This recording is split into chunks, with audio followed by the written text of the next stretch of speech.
"Fis," said Dunraven with a vast gesture that did not blench at the cloudy stars, and that took in the black moors, the sea, and a majestic tumble-down edifice that looked much like a stable fallen upon hard times, "is my ancestral land." Unwin, his companion, removed the pipe from his mouth and uttered modest sounds of approbation. It was the first evening of the summer of 1914. Weary of a world that lacked the dignity of danger, the friends prized the solitude of that corner of Cornwall. Dunraven cultivated a dark beard and was conscious of himself as the author of quite a respectable epic, though his contemporaries were incapable of so much as scanning it, and its subject had yet to be revealed to him. Unwin had published a study of the theorem that Fermat had not written in the margins of a page by Diophantus. Both men, is there really any need to say this, were young, absent-minded, and passionate. "It must be a good quarter century ago now," said Dunraven, "that Ibn-Hakam al-Bokhari, the chieftain or king or what not of some tribe or another along the Nile, died in the central chamber of that house at the hands of his cousin Said. Even after all these years, the circumstances of his death are still not entirely clear." Meekly, Unwin asked why. "Several reasons," came the answer. "First, that house up there is a labyrinth. Second, a slave and a lion had stood guard over it. Third, a secret treasure disappeared. Poof!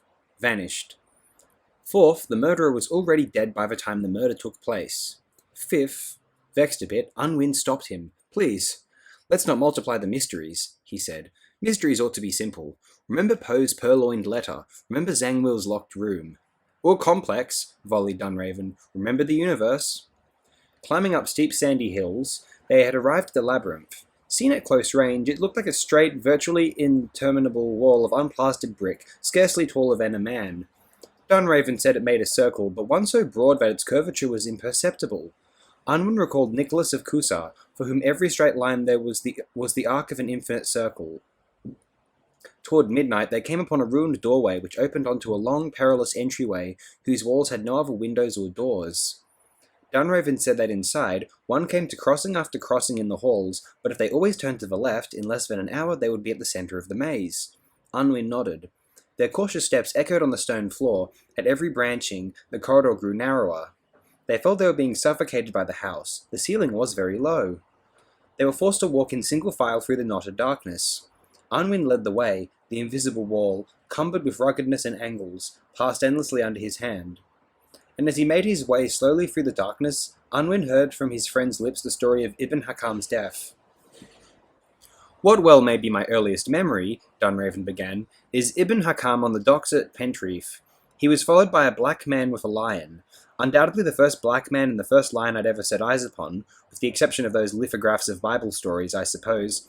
I was just a boy then, but I'll tell you, that savage sun-coloured beast and night-coloured man didn't make the impression on me that Ibn-Hakam did. He seemed so tall. He was a sallow-skinned fellow, with black eyes and drooping eyelids, an insolent nose, thick lips, a saffron-yellow beard, a broad chest, and a silent, self-assured way of walking. When I got home, I said, 'A king has come in a ship.' Later, when the brickmasons went to work, I expanded upon the title a bit and called him the King of Babel." The news that this outsider was to settle in Pentrith was welcome. I must say the size and design of his house, though, met with amazement and even outrage. It seemed intolerable that a house should be composed of a single room, yet league upon league of hallways. "That's all very well for the Moors," people said, "but no Christian ever built such a house." Our rector, Mr. Allaby, a man of curious reading, dug up a story of a king punished by the deity for having built a labyrinth, and he read it from the pulpit. The Monday following, Ibn-Hakam paid a visit to the rectory. The details of their brief interview were not made public at the time, but no sermon afterward ever alluded to the act of arrogance, and the Moor was able to hire his brickmasons. Years later, when Ibn-Hakam was murdered, Allaby gave a statement to the authorities as to the substance of their conversation. "The words," he said, "that Ibn-Hakam had stood in his study, not sat, mind you, but stood, and spoken to him were these, or words very similar. 'There is no longer any man who can contemn what I do. The sins that bring dishonor to my name are so terrible that even should I repeat the ultimate name of God for century upon century, I would not succeed in mitigating even one of the torments that shall be mine. The sins that bring dishonor to my name are so terrible that even should I kill you with these very hands, that act would not increase the torments to which infinite justice has destined me. There is no land ignorant of my name. I am Ibn-Hakam al-Bokhari, and I have ruled the tribes of the desert with an iron scepter. For many years, with the aid of my cousin Said, I plundered those tribes, but God hearkened to their cries and suffered them to rise against me.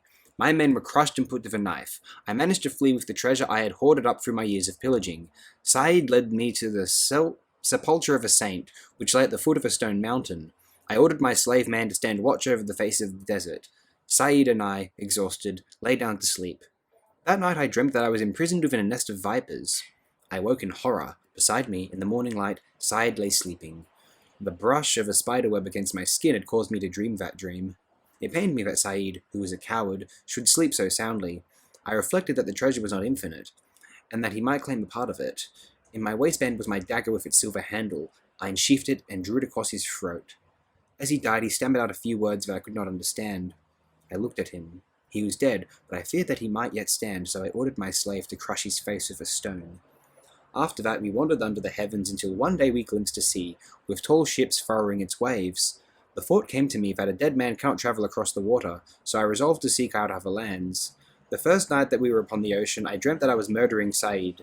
Everything happened again, just as I had before, but this time I understood his words. He said, "As you slay me now, so shall I slay you, no matter where you flee." I have sworn to foil that threat. I shall hide myself in the center of a labyrinth, so that his shade may lose its way. That said, Ibn-Hakam took his leave. Alabi tried to think that the Moor was mad and that the absurd labyrinth of his was a symbol, a clear testament to his madness. Then he reflected that the notion of madness squared with the extravagant house and the extravagant tale, but not with the lively impression that the man Ibn-Hakam himself gave.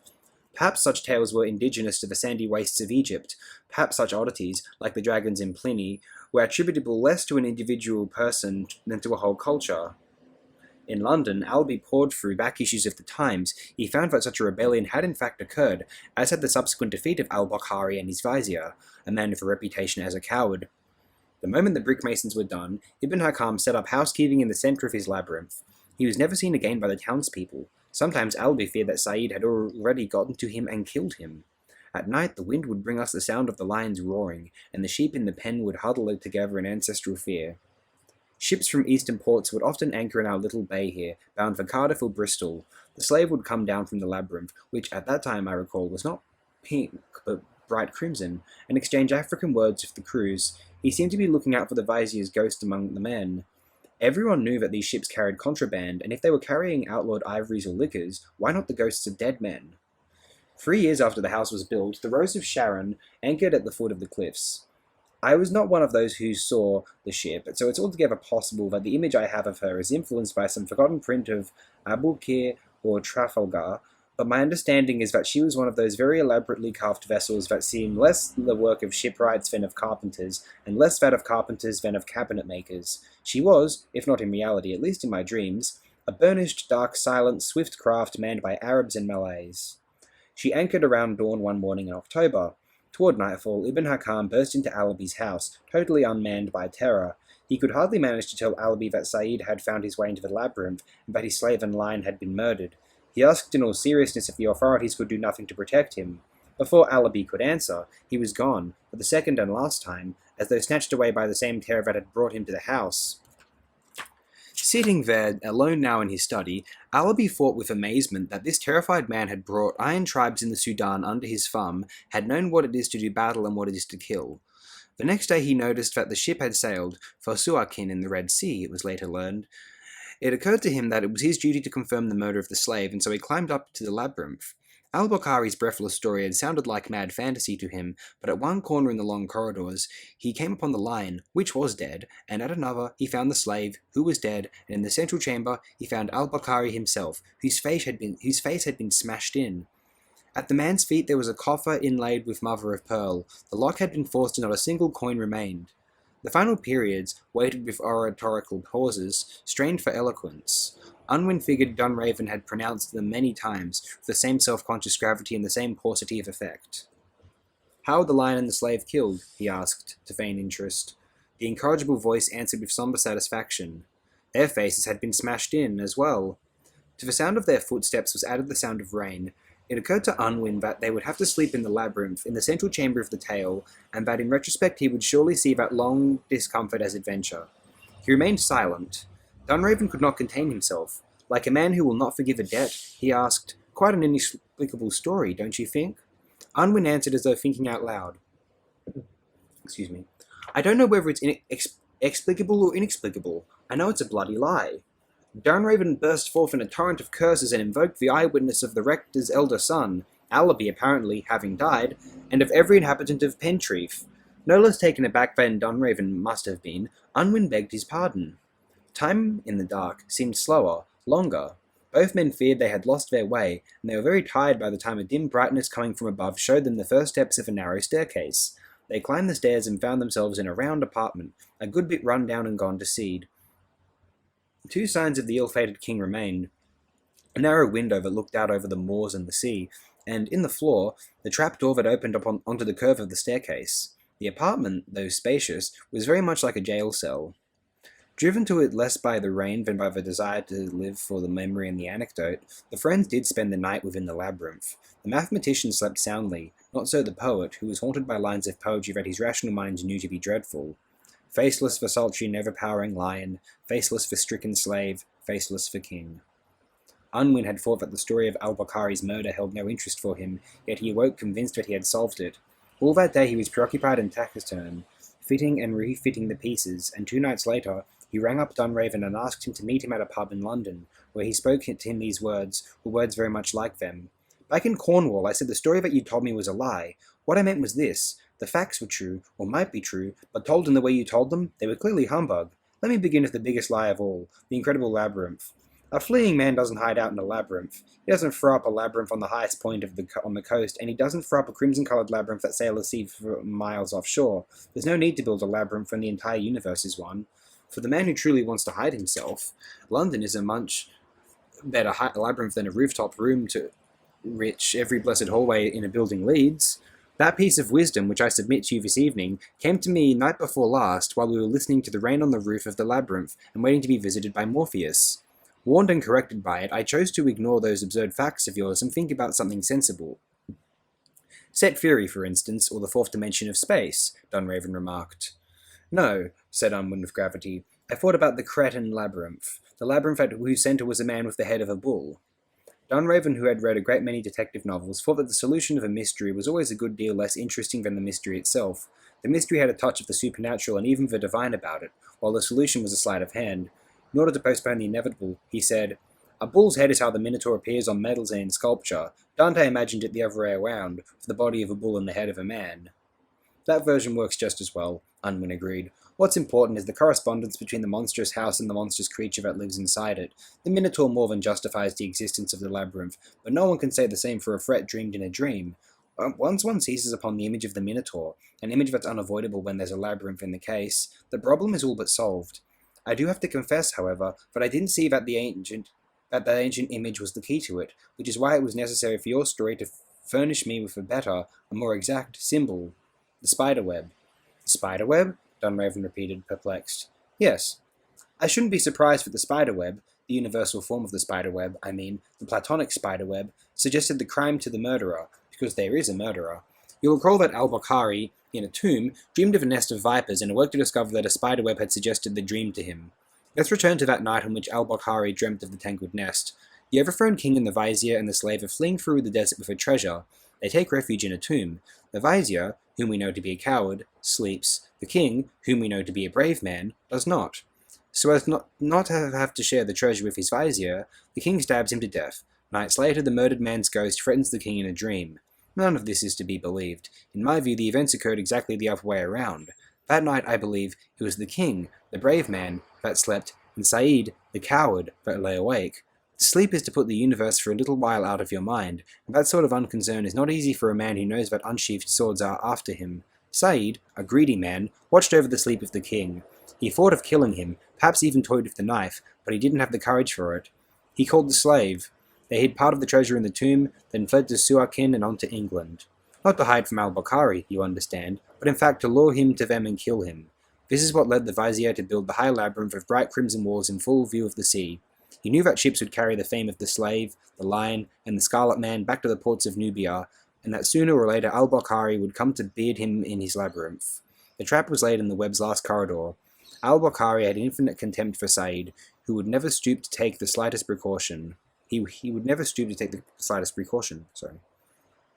The long-awaited day at last arrives. Ibn-Hakam disembarks in England, walks up to the door of the labyrinth, passes through the blind corridors, and has perhaps set his foot upon the first steps of the staircase when his vizier kills him, perhaps of a bullet, I don't know, from the trapdoor above.